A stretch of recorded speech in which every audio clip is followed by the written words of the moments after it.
অনুপ্রবেশকারীদের জন্য দরজা খুলে দিচ্ছে বাংলা। এই অভিযোগ করলেন খোদ রাজ্যের মুখ্যমন্ত্রী। তিনি বলেন, আমাদের পশ্চিমবঙ্গ বাংলাদেশ সীমান্তে আমাদের কঠোর ব্যবস্থা নিতে হবে। মুখ্যমন্ত্রী বলেন, যখন আসাম ও ত্রিপুরায় অনুপ্রবেশের বিরুদ্ধে লড়াই চলেছে, তখন বাংলা অনুপ্রবেশকারীদের জন্য দরজা খুলে দিচ্ছে। পশ্চিমবঙ্গ বাংলাদেশ সীমান্তে আমাদের কঠোর ব্যবস্থা নিতে হবে। স্বরাষ্ট্রমন্ত্রী একটি জাতীয় গ্রিডের প্রস্তাব দিয়েছেন, আমরা এটিকে স্বাগত জানাই। এই মন্তব্য করেছেন আসামের মুখ্যমন্ত্রী হিমন্ত বিশ্ব শর্মা। প্রসঙ্গত, পশ্চিমবঙ্গে অনুপ্রবেশ নিয়ে কেন্দ্রীয় স্বরাষ্ট্রমন্ত্রী অমিত শাহের মন্তব্যের বিষয়ে প্রশ্ন করা হলে তিনি বলেন যে এটাই বাস্তব। যখন আসাম ও ত্রিপুরা অনুপ্রবেশের বিরুদ্ধে লড়াই করছে, তখন বাংলা অনুপ্রবেশকারীদের জন্য দরজা খুলে দিচ্ছে। পশ্চিমবঙ্গ বাংলাদেশ সীমান্তে আমাদের কঠোর ব্যবস্থা নিতে হবে। স্বরাষ্ট্রমন্ত্রী একটি জাতীয় গ্রিডের প্রস্তাব দিয়েছেন, আমরা এটিকে স্বাগত জানাই। এই কথাই বলছেন হিমন্ত বিশ্ব শর্মা। কি বলছেন তিনি শোনাবো। That is the factual position. While Assam, Tripura is fighting with the infiltration, Bengal is opening door for the infiltrators. I think we must take strong action in West Bengal, Bangladesh border. So did the Union Home Minister also repeated that? I think this is the factual position. Home Minister has proposed a national grid. We welcome it. প্রসঙ্গত, বাংলাদেশ থেকে অনুপ্রবেশ রুখতে সীমান্তে fencing দরকার, আর পশ্চিমবঙ্গ সরকার সেই fencing এর জন্য জমি দিচ্ছে না বলে এর আগেও বিজেপি অভিযোগ করেছেন এবং সেই অভিযোগে ফের একবার শিলমোহর দিচ্ছেন খোদ স্বরাষ্ট্রমন্ত্রী অমিত শাহ। তবে শুধু তাই নয়, অমিত শাহ আরও বলছেন যে যতক্ষণ না ফেন্সিং হচ্ছে ততক্ষণ বিএসএফ নিরাপত্তা দিতে পারবে না। বিএসএফ কে ফেন্সিং এর জন্য জমি দিতে হবে। আমি মমতা ব্যানার্জিকে 7টা চিঠি লিখেছি। 6 বছরের মধ্যে 3 বার স্বরাষ্ট্র সচিব এখানে এসেছেন, মুখ্য সচিবের সঙ্গে বৈঠক করে গিয়েছেন। আমি তৃণমূল কংগ্রেস সরকারকে জিজ্ঞাসা করতে চাই, জমি দিতে ভয় কোথায়? আপনাদের কোনো দায়িত্ব নেই? আপনারা নাকি অনুপ্রবেশ হতে দিতে চাইছেন? কোনটা? সারা দেশ থেকে যে অনুপ্রবেশকারীরা পাকড়াও হয়, তাদের কাছ থেকে বাংলার ভুয়ো নথি পাওয়া যায়। ভোট ব্যাংক মজবুত করার জন্য অনুপ্রবেশকারীদের রাজ্য সরকারের নীতি হিসেবে স্বীকার করা হচ্ছে। এই কারণেই আমি বলছি, তৃণমূল কংগ্রেস অনুপ্রবেশ আটকাতে পারবে না। বাংলার ডেমোগ্রাফি বিপজ্জনকভাবে বদলাচ্ছে, আর আগত সময় খুবই চিন্তাজনক। কি বলছেন অমিত শাহ শোনাবো। बीएसएफ जब तक फेंसिंग नहीं होती है तब तक बीएसएफ सुरक्षा नहीं कर सकती है। बीएसएफ को भूमि देनी पड़ेगी फेंसिंग के लिए भारत सरकार को। मेरे स्तर पर मैंने 7 पत्र लिखे ममता बनर्जी को। ये 6 साल के अंदर 3 बार गृह सचिव यहां कर मीटिंग कर गए चीफ सेक्रेटरी से। मैं पूछना चाहता हूं तृणमूल कांग्रेस की सरकार को, जमीन देने में क्या डर है? कि आपकी कोई रिस्पॉन्सिबिलिटी नहीं है, या आप घुसपैठ होने देना चाहते हो? और फिर भी नदी नाले जंगल कहीं से कोई घुसपैठिया आ जाता है, कहां आता है? सबसे पहले गांव के थाने और पटवारी के बगैर कोई रह सकता है? इसके डॉक्यूमेंट कौन बना रहा है? बंगाल सरकार बना रही है। देश भर से जो घुसपैठिए पकड़े जा रहे हैं, इनके पास से बंगाल के डॉक्यूमेंट, फर्जी डॉक्यूमेंट पकड़े जाते हैं। उन्होंने घुसपैठियों को अपनी वोट बैंक मजबूत करने के लिए राज्य सरकार की नीति के रूप में स्वीकार कर लिया है। इसलिए मैं कहता हूं कि तृणमूल कांग्रेस घुसपैठ नहीं रोक सकती। बंगाल की डेमोग्राफी खतरनाक तरीके से बदल रही है और आने वाला समय बहुत चिंताजनक।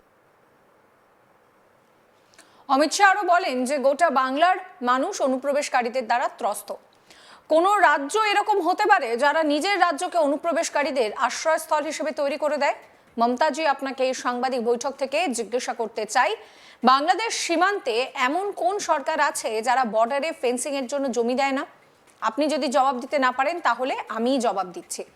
আপনার সরকারই আছে যারা জমি দেয় না, যে কারণে ফেন্সিং এর কাজ সমাপ্ত হয় না।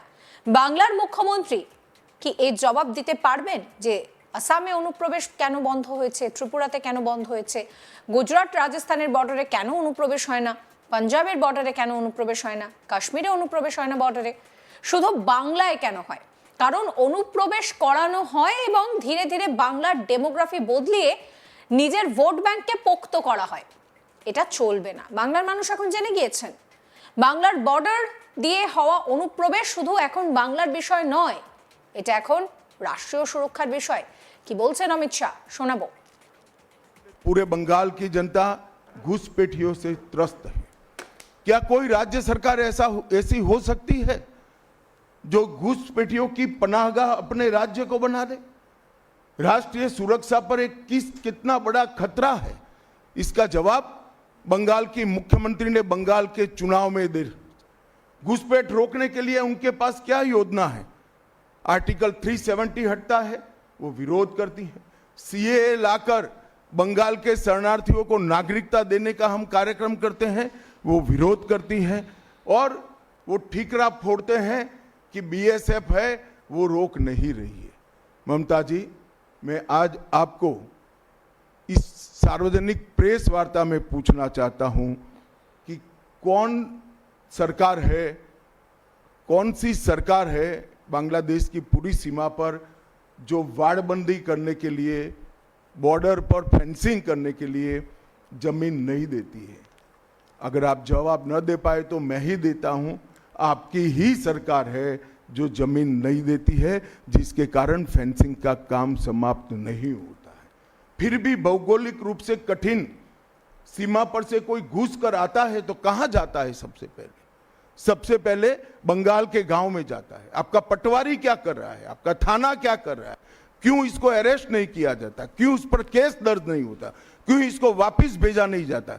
जवाब है क्या आपके पास? क्या बंगाल की मुख्यमंत्री जवाब दे सकती है कि असम में घुसपैठ क्यों बंद हो गई? त्रिपुरा में घुसपैठ क्यों बंद हो गई? गुजरात और राजस्थान की बॉर्डर पर घुसपैठ क्यों नहीं होती है? पंजाब की बॉर्डर पर घुसपैठ क्यों नहीं होती है? कश्मीर की बॉर्डर पर घुसपैठ क्यों नहीं होती है? सिर्फ बंगाल में क्यों होती है? क्योंकि आपकी निगहबानी में घुसपैठ कराई जाती है और बंगाल को धीरे धीरे डेमोग्राफी चेंज कर आपकी वोट बैंक को पुख्ता करनी चाहती है। मगर ये लंबा नहीं चलेगा। बंगाल की जनता अब जान गई है और इसके खिलाफ लामबंद भी हो रही है। और मुझे मालूम है अगला चुनाव घुसपैठियों को निकालने के मुद्दे पर और घुसपैठ रोकने के मुद्दे पर लड़े जाने वाला है, क्योंकि न केवल ये बंगाल का अब मामला रहा है। मैं आज बंगाल की जनता को इस प्रेस वार्ता के माध्यम से बताने आया हूं कि बंगाल की बॉर्डर से हो रही घुसपैठ सिर्फ बंगाल का मामला नहीं रहा है, अब ये राष्ट्रीय सुरक्षा का मामला है। देश की संस्कृति को बचाना है, देश की सुरक्षा को सुनिश्चित करना है, तो बंगाल की बॉर्डर सील कर दे, ऐसी देशभक्त सरकार यहां लानी पड़ेगी जो ममता बनर्जी नहीं कर सकती, केवल और केवल भारतीय जनता पार्टी कर सकती है। সমস্ত খবরের আপডেটের জন্য আপনাদের নজর থাকুক আজ তাক বাংলায়। চ্যানেলটিকে সাবস্ক্রাইব করতে ভুলবেন না।